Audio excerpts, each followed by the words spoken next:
Hey guys, welcome back to our YouTube channel TET exam unicorns. तो जैसे कि आप सभी को पता है कि हम डेली जो है अपना एस्टेट के पीवाईक्यू को सॉल्व कर रहे हैं, जिसमें हिंदी विषय को लेकर मैंने काफ़ी सारे आपके जो पीवाईक्यूज़ है कंप्लीट करवाए हैं। 2021 से लेकर 2023 तक के सारे पीवाईक्यू वो भी पीवाईक्यू के ढंग से किए हैं, यानी कि उनके जो क्वेश्चन है उसके फैक्ट्स जाने हैं, बहुत सारी चीज़ें देखी हैं हमने। ऑप्शन को भी अच्छे से डिटेल में कवर किया है, टॉपिक कवर किया क्वेश्चन से। तो उनकी लिंक चाहिए तो डिस्क्रिप्शन बॉक्स और कमेंट बॉक्स को जाकर देख सकते हैं। समास आज हम करने वाले हैं, और समास आप सभी को पता है कि आपके एस्टेट में चाहे वो लेवल 1 हो, चाहे 2 हो, चाहे 3 हो, हर लेवल में आपका जो है समास आता है।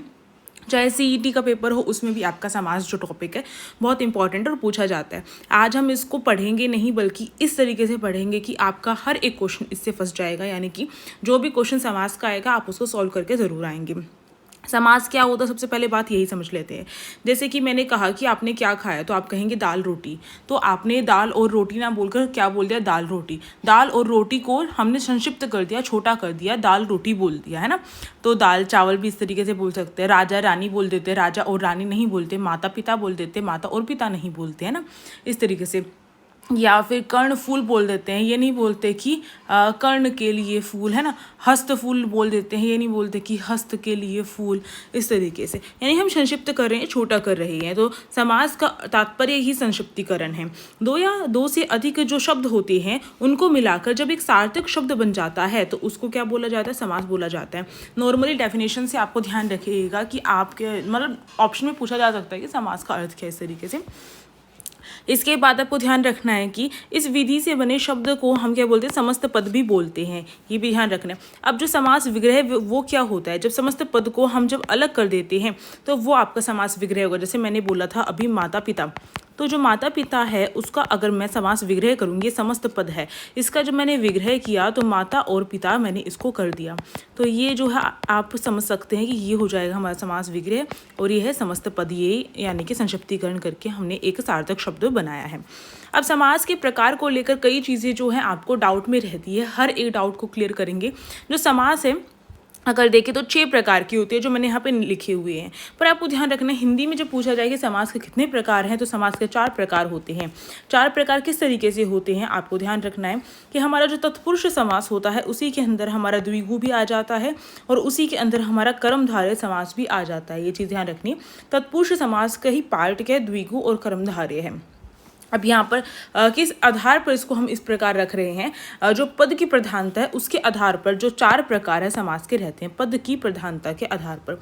जैसे कि अव्ययीभाव जो समास है उसमें कौन सा पद प्रधान रहता है, तो आपको ध्यान रखना है इसमें जो प्रथम पद होता है वो जो है आपका वो पद क्या रहेगा, प्रधान रहेगा, प्रथम पद। जैसे कि मैंने कहा प्रतिदिन, अव्ययीभाव में प्रतिदिन, तो जो प्रतिदिन है इसमें आप सभी को दिखाई दे रहा है, अगर दिन है तो दिन का हम दिनों कर सकते हैं अलग से, पर प्रतिदिन को प्रतिदिनों नहीं कर सकते हैं, है ना।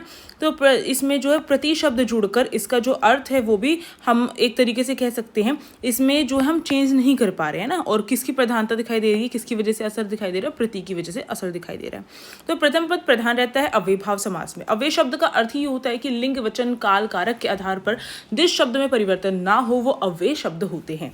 अब तत्पुरुष समास की बात करते हैं, तो तत्पुरुष समास हो गया, द्विगु समास हो गया और कर्मधारय समास हो गया। इन तीनों में जो दूसरा पद प्रधान होता है, यानी कि मानो ये ए पद है और ये बी पद है, तो इसमें जो दूसरा पद है वो प्रधान रहेगा तत्पुरुष में, आपका द्विगु में और आपका कर्मधारय में, ये ध्यान रखना है। नॉर्मली हमसे पूछ लिया जाता है इसलिए मैं बता रही हूँ। अब देखो जो द्वंद्व समास है, द्वंद्व समास में आपका जो है, द्वंद्व समास में आपको ध्यान रखना है दोनों ही पद प्रधान रहते हैं। कैसे याद रखेंगे, इस तरीके से लिख कर देखिए।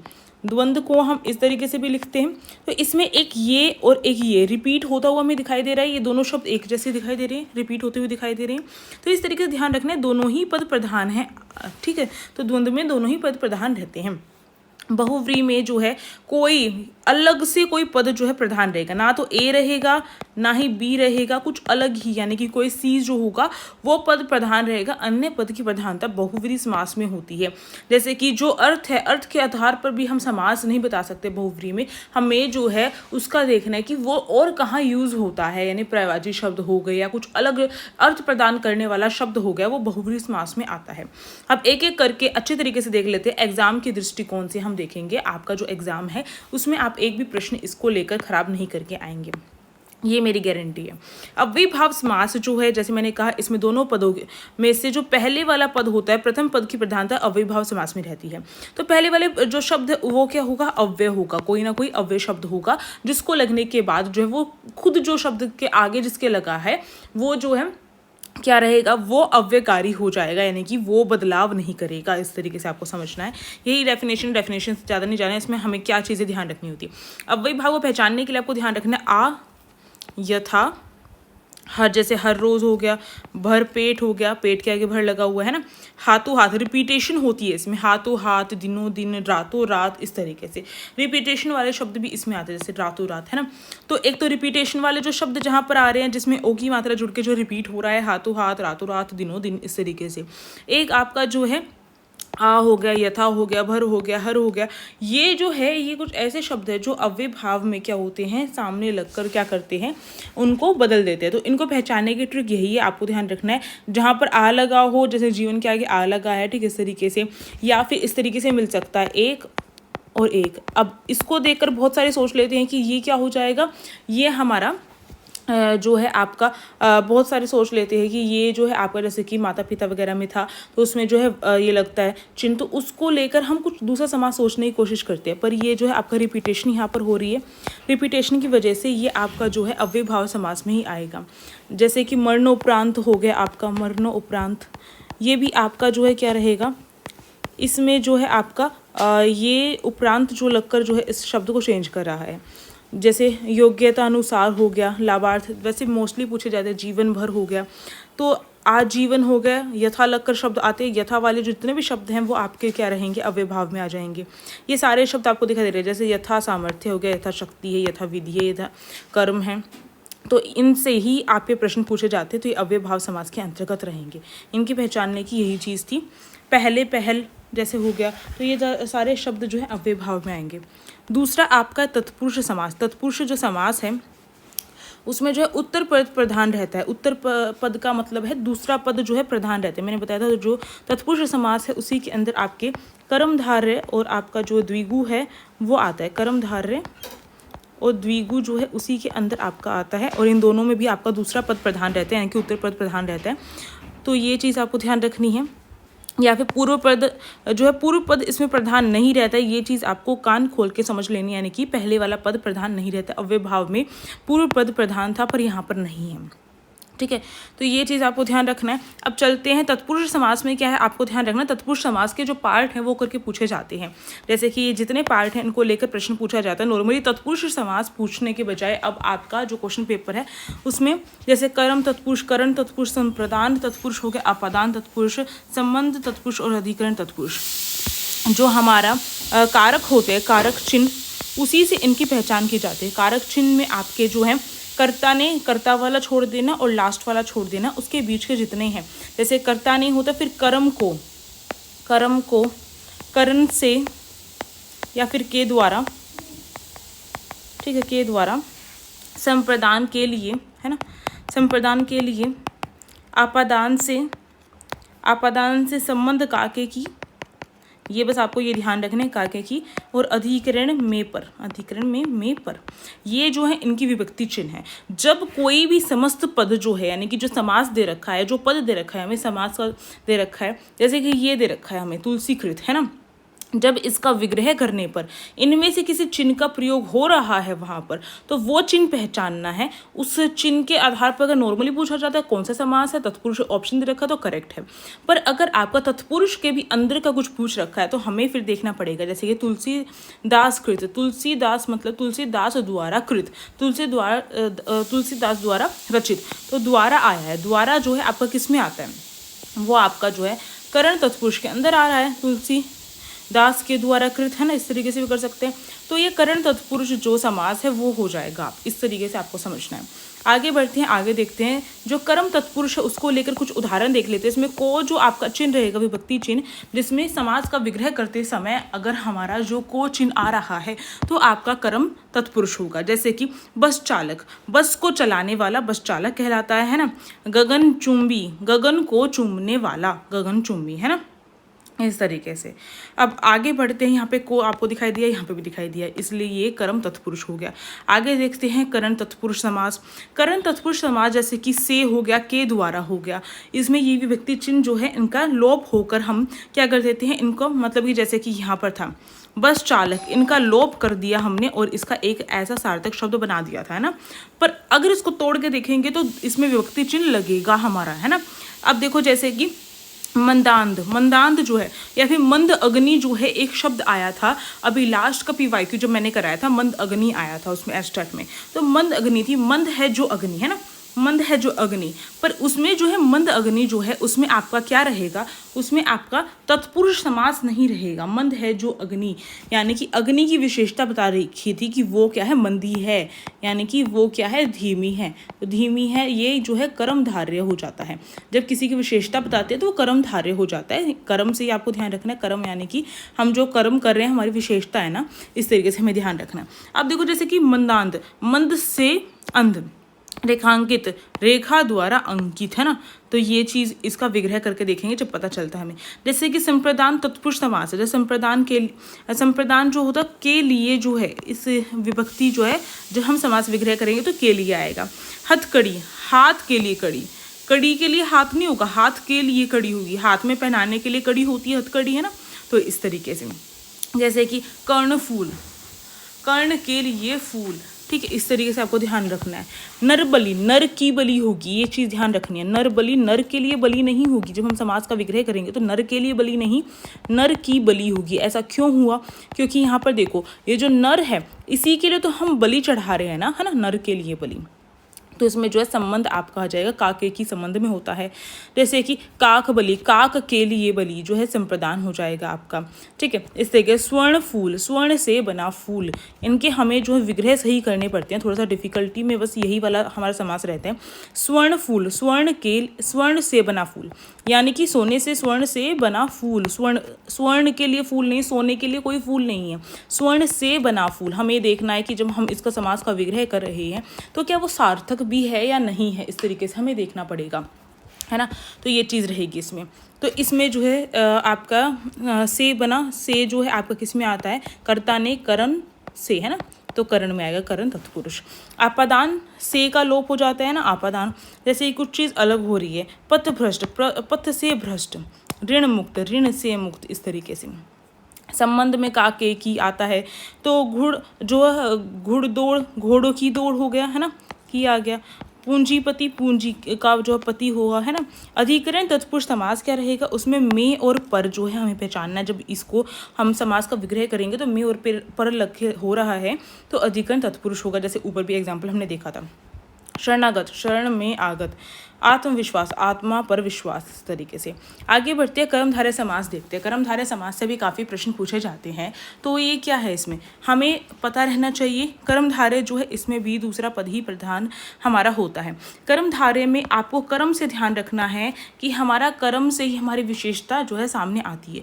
इसमें जो विशेषण वाले जो हम अगर विशेषता या विशेषण पढ़ते हैं तो हमें पता रहता है कोई गुण है या फिर कुछ अलग कोई चीज़ है जिसकी विशेषता है, यानी कि किसी चीज़ की विशेषता बताई होगी इसमें कर्मधारय में, तो विशेषण गुण से लिया जाता है कर्मधारय। आपको ध्यान रखना, जैसे कि देखो चंद्रमुख, चंद्र जैसा मुख, या फिर उपमेय और उपमान जो है वो भी यहाँ पे नजर आता है हमें। और मैंने आपको ट्रिक बताई थी, मान से आपको ध्यान रखना है किसका मान होगा, जिससे तुलना की जाएगी। तो जिससे तुलना हो रही है वो होता है हमारे, जिससे तुलना हो रही है या फिर की जा रही है वो उपमान होगा, क्योंकि उसे अपने ऊपर मान है। और किससे तुलना होती है, हमेशा जो कविताएं वगैरह होती है उसमें किससे तुलना होती है, अप्रस्तुत चीज़ से तुलना होती है। अप्रस्तुत चीज़ यानी कि हमारा जो प्रकृति है उससे हमेशा तुलना होती है। तो यहाँ पे जो चंद्रमुख है उसमें जो चंद्र है वो हमारा क्या है, प्रकृति है, और वो उपमान है क्योंकि मुख की जो तुलना है वो चंद्र से की जा रही है।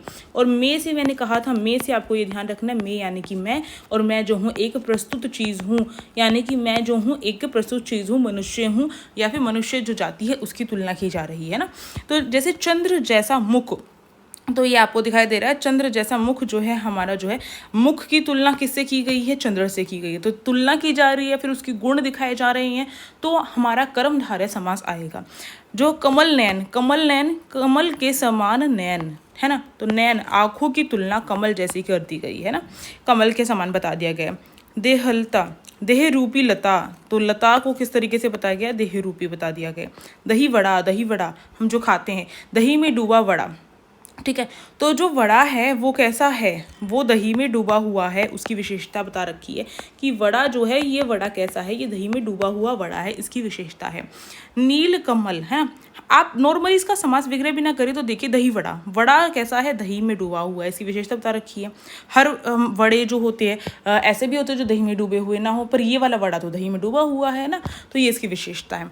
नील कमल, कमल कैसा है, कमल जो है, कमल कैसा है, नीले रंग का है, तो ये जो है इसकी विशेषता है, नीला कमल हो जाएगा। पीताम्बर, पीताम्बर पीला है जो अंबर है ना, पीला अंबर, अंबर यानी कि वस्त्र, वस्त्र कैसा है, पीले रंग का है। अब आप यहाँ पे कहेंगे कर्मधारय, पर पीला है जो अंबर वो जो है आपका क्या रहता है, वो आपका बहुव्रीहि समास। पीताम्बर में अगर पीताम्बर देकर पूछा जाए कि इसमें कौन सा समास है, और अगर आपको कर्मधारय और बहुव्रीहि दोनों दे रखे हैं, तो आप बहुव्रीहि जो समास है वो चुनेंगे, क्योंकि ये एक का पर्यायवाची भी है।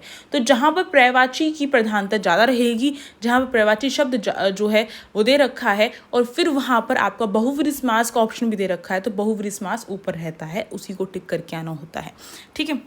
आगे बढ़ते हैं। द्विगु समास, द्विगु, द्वि में आपको दिखाई दे रहा है, द्वि जो है आपका संख्या है ना, एक कोई ना कोई काउंटिंग है, संख्या है, तो जो काउंटिंग है संख्या है, इसी से पहचानना है, इसमें जितने संख्या वाले शब्द होंगे वो द्विगु समास में आ जाएंगे आपके, ठीक है। ये चीज़ आपको ध्यान रखनी है यहाँ पर। और कर्मधारय को पहचानने की क्या एक ट्रिक रहेगी, वो ये रहेगी कैसा लगाकर देखना है, जैसे कि चंद्रमुख, मुख कैसा है, चंद्रमा जैसा है ना। और अगर मैंने कहा दही वड़ा, कैसा वड़ा, दही वाला वड़ा है ना, दही वड़ा। पीताम्बर, कैसा अंबर, पीला अंबर है ना। कमल, नील कमल, कैसा कमल, नीला कमल, तो कैसा लगाकर देख सकते हैं हम इसको, ठीक है। ये ध्यान रखना है। उपमा अलंकार वाले शब्द हो गए, रूपक अलंकार वाले शब्द हो गए, कर्मधारय के अंदर आ जाते हैं हमारे। अगर मैं द्विगु की बात करूँ तो द्विगु में क्या रहता है आपका, द्विगु में जो संख्या वाले जो शब्द होते हैं वो आपके द्विगु में आ जाते हैं। जैसे कि इसमें पहचानने की ट्रिक क्या रहेगी, कितना लगाकर हम देखेंगे, कितना, ठीक है। जैसे कि अगर कहा गया, इसमें जो है कहा गया नवग्रह, कितने ग्रह हैं, नौ ग्रह है ना, 9 ग्रहों का समूह हो जाएगा, तो इसमें समूह या समाहार लगाकर जो है इसका विग्रह किया जाता है। दोपहर, कितनी पहर, कितनी पहर की बात हो रही है, 2 पहर की बात हो रही है, 2 जो पहर है उसकी बात हो रही है, ठीक है। त्रिलोक, कितने लोक हैं, 3 हैं, 3 हैं। चौमासा, कितने मास की बात हो रही है, चौम यानी कि 4 मास की बात हो रही है ना। इस तरीके से हमें कितना लगा के पहचानना है कि इसमें कौन सा समास है।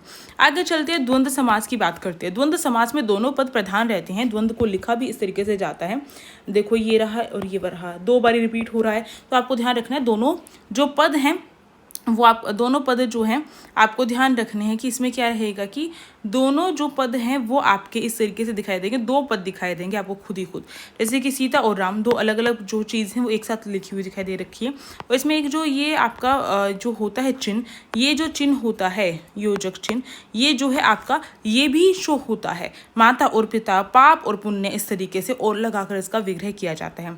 खरा खोटा इस तरीके से लिखा जाता है, ठीक है। इसके साथ आपको ध्यान रखना है कि इसमें जो है दोनों में से किसी एक विकल्प का अर्थ बटेगा या फिर घटेगा, इस तरीके से। जैसे कि अगर मैं कहूँ द्वंद्व में आपको ध्यान रखना है, जैसे कि कोई चीज़ बढ़ रही है और कोई चीज़ घट रही है, बिल्कुल अपोजिट जो चीज़ हो रही है वो भी आपके द्वंद्व समास में है। जैसे कि मैंने कहा हानि लाभ, तो हानि जो है एक जगह घट रही है चीज़, एक जगह बढ़ रही है, या फिर घट बढ़, मैंने कह दी घट बढ़, अपोजिट वर्ड आ गए आपके, ठीक है। जीवन मरण, एक तरफ तो जीवन जिया जा रहा है और एक तरफ मरण हो रहा है। हाँ ना, हाँ ना जो है आपका हाँ और ना, एक तरह तो आप हाँ कर रहे हो और उसका अपोजिट यहाँ पर शो हो रहा है, तो ये द्वंद्व समास के अंतर्गत आएंगे, ठीक है। ये भी ध्यान रखना है। ये चीज़ हो गई हमारा। आगे बढ़ते हैं, आगे देखते हैं कि आपका जो बहुव्रीहि समास है, मैंने कहा था किसी अन्य ही पद की प्रधानता रहती है, यानी कि पर्यायवाची शब्द जो होते हैं उनको हमें देखना पड़ता है, पर केवल पर्यायवाची शब्द नहीं, ऐसा शब्द जो अपने अर्थ के आधार से कुछ अलग ही जो बात है वहाँ पर यूज़ किया जाता है, कुछ अलग ही यूज़ किया जा रहा है। जैसे कि मैंने कहा सिर फिरा, सिर फिरा, अगर मैंने सिर फिरा कहा तो इसका मतलब ये हुआ कि सिर जो है फेर लेना एक तरफ है ना, तो सिर फेर लेना, पर सिर फिरा यूज़ किया जाता है कि जो इंसान भाई वो तो बड़ा सिर फिरा है, यानी कि उसका दिमाग जो है भाई वो कुछ भी कर देता है, कुछ भी कर लेता है ना, तो उस सिर फिरे उसको बोल देते हैं। तो यहाँ पे जो उसका अर्थ निकल रहा है शाब्दिक अर्थ से अलग हटके जो अर्थ निकल रहा है, ऐसे वाले जो शब्द होते हैं बहुव्रीहि समास के अंतर्गत आ जाते हैं। जैसे मैंने कहा नकटा, नाक है जो नाक से जो उसकी नाक जो है कटी हुई, नकटा है ना, पर ये क्या है, नकटा जो है जिसका नाक छोटा होता है उस व्यक्ति को नकटा बोल दिया जाता है, तो कुछ अलग अर्थ प्रदान कर रहा है हमारा। इसके साथ साथ जितने प्रवाची शब्द हैं वो आएंगे। दो गला हो गया आपका, दो गला यानी कि दो हैं जिसके गले, पर दो गले तो किसी के नहीं होते हैं, इसलिए दो गला शब्द कहाँ पर यूज हो रहा है, जो व्यक्ति जो है पक्ष कभी यहाँ पर आ जाता है लोटे की तरह, कभी कहीं और चला जाता है, तो उसको दोगला बोल देते हैं, है ना। इस तरीके से आपको ध्यान रखना है। अब देखो दशानन, दशानन शब्द का अर्थ है दश है आनंद जिसके। अब यहाँ पर जो है आप कहेंगे 10 की बात हुई है तो द्विगु हो जाएगा, पर द्विगु क्यों नहीं होगा, क्योंकि यहाँ पर क्या है, जो समास जिसमें एक से ज़्यादा समास आ रहे हैं, तो आपको ध्यान रखना अगर बहुव्रीहि समास किसी में है तो वही ऑप्शन टिक होगा, चाहे उसका द्विगु ऑप्शन ही क्यों ना दे रखा हो, है ना, ये चीज़ ध्यान रखनी है। क्योंकि यहाँ पे रावण की बात हो रही है, रावण के लिए ये जो शब्द है दशानन रूढ़ हो गया है, यानी कि अब ये जो दशानन बोलते हैं तो रावण ही हमारी आंखों के सामने आता है। चारपाही, चारपाही जिसके 4 पैर होते हैं, 4 पैर तो कुर्सी के भी होते हैं, तो कुर्सी को चारपाही क्यों नहीं बोला, है ना, तो ये रूढ़ हो गया है किसके लिए, चारपाई के लिए, जो है जो हमारी खटिया होती है, चारपाई होती है, उसके लिए रूढ़ हो गया है।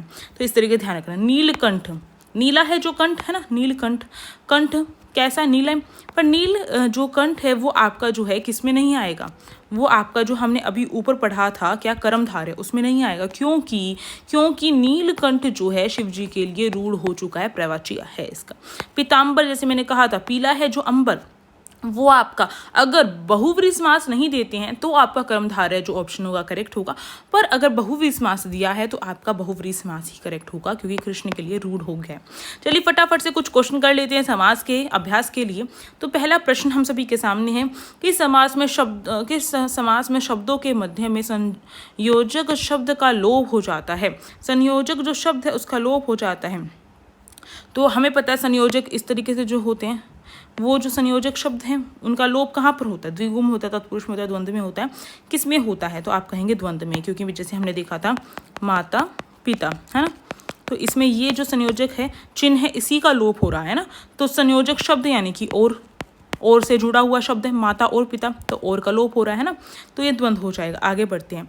पूर्व पद संख्यावाची शब्द है, पूर्व पद किसका संख्यावाची रहता है, तो हमें पता है संख्यावाची केवल एक ही समास में है, द्वि से याद रखना है, द्वि से याद रखेंगे तो द्विगु हमारा अपने आप बन के आ जाएगा। द्वि देखो ये हमें संख्या जो है वो बता रहा है, तो ऑप्शन बी करेक्ट हो जाएगा। जन्मांध शब्द है, जन्म आंध, जन्म से अंधा, तो जन्म से अंधा किससे, इसका जो समास विग्रह जो हम कर रहे हैं तो से कर रहे हैं ना, तो ये जो है आपका क्या होगा, तत्पुरुष समास के अंतर्गत आ जाएगा। आगे देखते हैं, अगला है यथास्थान। यथा देखते ही आप सभी पहचान जाएंगे कि ये कौन सा समास है, आप सभी मुझे कमेंट में बताइए। ये अव्ययभाव समास है, ठीक है, ये कौन सा है, अव्ययभाव समास है आपका, ठीक है। अब देखो इसका अगर हम विग्रह करते हैं तो इसका होगा स्थान के अनुसार, इसका विग्रह जो होगा वो बिल्कुल करेक्ट होगा। आगे बढ़ते हैं और आगे आपका कंप्लीट हो जाता है समास का यहीं पे टॉपिक। आई थिंक आप सभी को अच्छा लगा हो। कोई और हिंदी का टॉपिक अगर आप मेरे को बोलते हैं तो मैं वो कराऊंगी, क्योंकि ये मुझे एक मेरे सब्सक्राइबर ने ही सजेस्ट किया था कि समास पढ़ाया जाए, और मैंने देखा कि समास को लेकर प्रश्न पूछे जाते हैं। आई थिंक अब आपका हर एक क्वेश्चन जो होगा कंप्लीट हो जाएगा। तो thank you for watching this video, stay tuned, be happy.